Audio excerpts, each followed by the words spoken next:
মিরপুরের শেরেবাংলা ক্রিকেট স্টেডিয়ামে ৩ ম্যাচ সিরিজের প্রথম ওয়ানডে, কিন্তু সেই ম্যাচে পাকিস্তানকে দাঁড়াতেই দেয়নি বাংলাদেশের বোলাররা।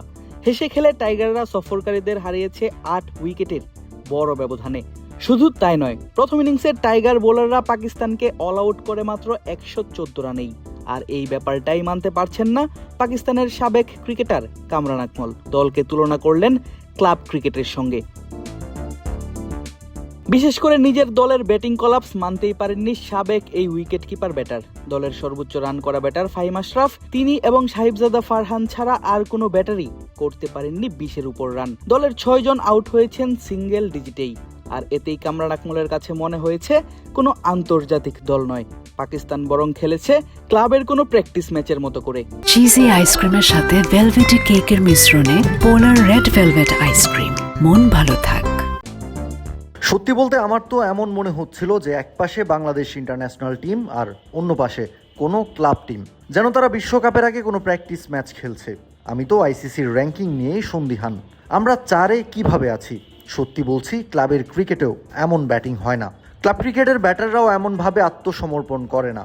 আপনারা এই বিতর্ক বন্ধ করুন যে তারা নতুন টিম। এখনকার সময়ে ওসব অজুহাত খাটে না, আপনাকে পারফর্ম করতেই হবে। এর পেছনে যুক্তিও দেন কামরান আকমল। পাকিস্তান দলের প্রথম ৫ জন ব্যাটারকেই সাজঘরে ফেরান টাইগার পেসার নাহিদ রানা। তবে একের পর এক উইকেট শিকার করেও পেসারদের স্বভাবসুলভ অ্যাগ্রেসিভ সেলিব্রেশন দেখা গেল না চাপাই এক্সপ্রেসের অভিব্যক্তিতে। আর এতেই আরও অবাক হয়েছেন পাকিস্তানের সাবেক এই উইকেট কিপার ব্যাটার। বললেন, এর মাধ্যমেই বোঝা যায় পাকিস্তানের ক্রিকেটারদের মান। নাহিদ রানা উইকেট নিয়ে ওখানেই দাঁড়িয়ে থাকে, কোনো সেলিব্রেশন নেই, যেন পাকিস্তানের ব্যাটারদের আউট করতে পারাটা কোনো বড় বিষয়ই না তার কাছে। এখান থেকেই আমাদের ক্রিকেটের মান বুঝে নিন। মেহেদী হাসান মিরাজকে দেখুন, ২.৯ ইকোনমিতে ৩ উইকেট নিয়েছে। সে আমাদের খেলতে দিচ্ছিল না, আর নাহিদ রানার সামনে তো সবাই পাল্লা দিচ্ছিল। ম্যাচ হারের পেছনে অনেকেই যুক্তি দিতে পারেন ডিউ ফ্যাক্টর। দিনের শেষ সময়ে উইকেটে কুয়াশার প্রভাব থাকে বেশি, ফলে সুবিধা বেশি পান ব্যাটাররা। এমন যুক্তিও মানতে নারাজ কামরান, কেননা সন্ধ্যার আগেই শেষ হয়েছে ম্যাচ। মেহেদী হাসান মিরাজ টস জিতে যখন বোলিং নিল, সে বলেছিল যে পরবর্তীতে ডিউ ফ্যাক্টর থাকতে পারে, কিন্তু ডিউ তো আসেইনি। ৪৫ ওভারেই তো ম্যাচ শেষ। ১৫ ওভারে শেষ হয়ে গেলে ডিউ আসবে কোথা থেকে? 4 জন একসাথে খেলানোর সিদ্ধান্তই মনে হয় পাকিস্তানকে হারের মুখে ঠেলে দিল।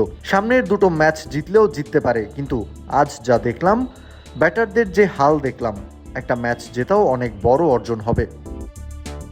একটা ম্যাচও জিততে পারে কিনা পাকিস্তান, সেটা বোঝা যাবে আগামী ১৩ এবং ১৫ই মার্চ, কেননা সিরিজের বাকি ২ ম্যাচ অনুষ্ঠিত হবে এই ২ দিনেই। বাংলাদেশ চাইবে ঘরের মাঠে পাকিস্তানকে হোয়াইট ওয়াশ করতে। অপরদিকে সফরকারীদের লক্ষ্য বাকি ২ ম্যাচে কামব্যাক করে নিশ্চিত করা সিরিজ। আদিব আশরাফ, ক্রিক ফ্রেন্জি।